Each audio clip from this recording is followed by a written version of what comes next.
Hello, hello, hello. How's everybody doing today? Brother John Stewart on behalf of Lost Sheep Ministries, here to take y'all on another little walk with the word for the day. So today I got a powerful thought that hit me out the book of Isaiah. Like I said, I'm in Isaiah the prophet, very complex book.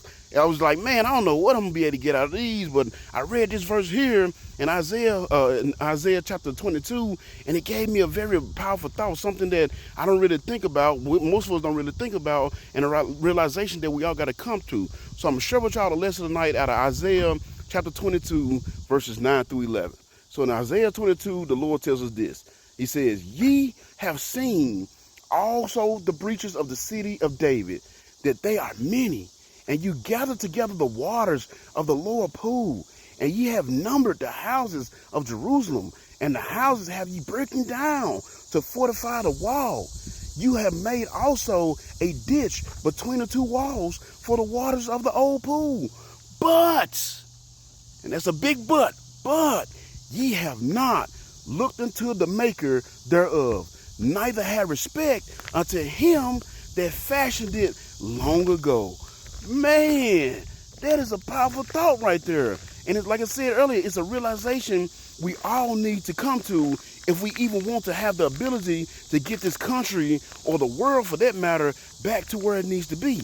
You see, in these verses, he's talking to Jerusalem, and they are in a bad situation because they are about to come under siege. The enemy is coming, is around them, and attack them. And the enemy that's coming is a much stronger enemy and has a much larger army, kind of like the devil. So what they're doing, they're panicking and they're scrambling around trying to do stuff to fortify the city to hopefully be able to protect themselves. But the problem is, everything they are doing to strengthen their physical defenses. That's why they are damming up the water. That's why they're tearing down houses to fortify the walls. You know what I'm saying? That's why they even build a moat between the walls, because they trying to get their physical defenses stronger. But they are doing all these things to strengthen their physical defenses, but they haven't made one effort to strengthen their spiritual defenses. You see what I'm saying? At no point during their preparation do you hear it say, during the preparation for their battle, do you hear it saying that they called out to the Lord. At no point did they call on God. Therefore, the efforts are feeble, and they will not be sufficient enough to protect them. And that's the realization that we all have to come to. We can make all the laws we want, we can impose all the tariffs we want, and we can deport as many people as we want. But if the foundation of our battle plans is not set on God, then we're not going to win this war. That's just bottom line.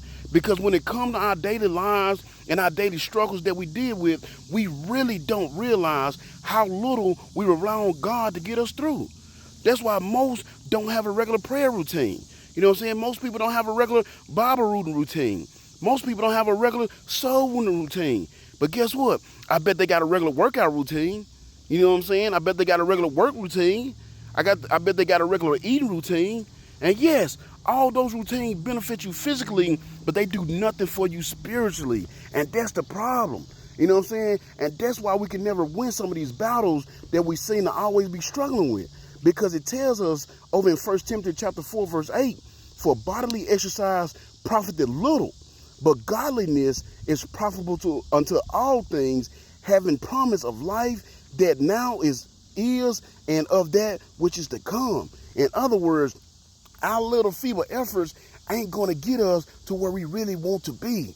And that's exactly why it tells us in James chapter 4 that we have not because we ask not, because we never get God involved. Just like these people in our text verses, when situations arise, we try to depend on our own feeble efforts to get us out of them instead of going to God. You know what I'm saying? They needed protection from the coming siege, but instead of going to God, they dammed up the water and they strengthened the walls and they built a moat, but those were all feeble efforts. Wasn't going to be enough to keep them safe and protected.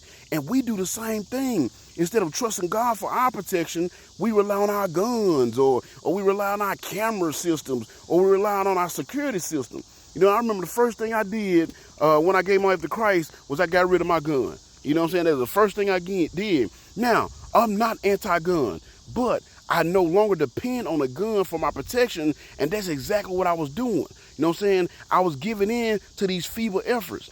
Now I just trust God. And I figure if he puts me in a situation where I need a gun, that he'll make a way for me to have one. You know what I'm saying? And that's it, because I trust him.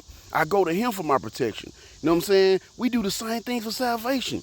Instead of just putting your faith and trusting Jesus Christ to get us to heaven, we try to get by being a good person, you know what I'm saying, or living a good life, or giving to the poor, or getting baptized, or go to church all the time, or read and pray all the time, or any of the other stuff that people feel they have to do or they try to do to get into heaven, instead of just putting your faith in Jesus Christ. Y'all wouldn't believe the things that people tell me when I'm out soul winning that they do or they think they have to do to get into heaven. But all that stuff they're doing, if they're not putting their faith in Christ, then guess what? It's just feeble efforts. You know what I'm saying? If you're dealing with some health issues, go to God so he can strengthen your spirit so that you can make it through.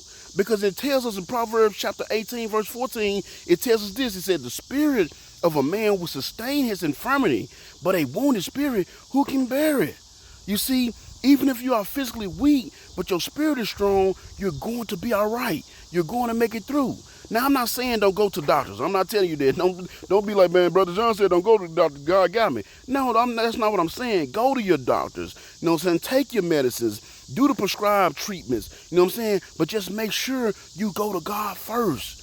Go to God first, and then ask him for guidance and wisdom for your doctors. Then you go to your doctors and do what the doctors say. But go to God first, because it said he is the Jehovah Rapha. He is the Lord that heals. So if you're doing all these other things without getting him involved, then guess what? All you really have is feeble efforts. You know what I'm saying? Same with our finances. Oh, that's going to be a big one. You know what I'm saying? That's going to be a big one for most of us. At least I'm assuming that y'all just as broke as I am. You know what I'm talking about? You know what I'm saying? But again, when it comes to your finances, go to God. He is the Jehovah Jireh, the God who provides. It says he owns the cattle on 1,000 hills. You know what I'm saying? Stop killing yourself working 2 and 3 jobs. You know, working 16, 20 hours a day. I remember one point in my life where I was working 2 full-time jobs and I was working overtime in each one. So I was literally working 100 hours a week. I know people might joke around like, man, I work like 100 hours a week. No, I was literally working 100 hours a week, sleeping 2-3 hours, napping here and there. You know what I'm saying? I was killing myself and literally working my life away. And guess what, y'all? Y'all ain't gonna believe this. I was still broke. I was doing all that work and I was still broke because I wasn't doing it for the glory of his kingdom. I was doing it for the glory of my own house. In other words, feeble efforts. It was feeble efforts. So if you want to make your efforts worth something, if you want the things you spend your time doing to really matter, then go to God first and get him involved. Because if you don't, you'll end up seeing just how feeble your efforts really are. And that has been your little walk with the word for the day. I thank y'all for joining me. I hope these are blessing y'all. Be sure to like, share, tag, save, repost, comment, and do all that stuff to help your boy out. I really appreciate you doing so. Be sure to give me a follow so that way you can follow me as I follow Christ. And if you want to hear my full sermons, you can check me out on Facebook Live Monday nights at 9. I've moved the time to 9 Central Standard Time, so hopefully that'll be where it sits at. So you want to catch me live, my full sermons, Facebook Live Monday nights, 9 p.m. Central Standard Time. Then I post them on my YouTube page. If you want to find all my little social media outlets, just go to lostsheepministries.com. I love y'all. Until next time, remember, always watch your back and pray. Peace.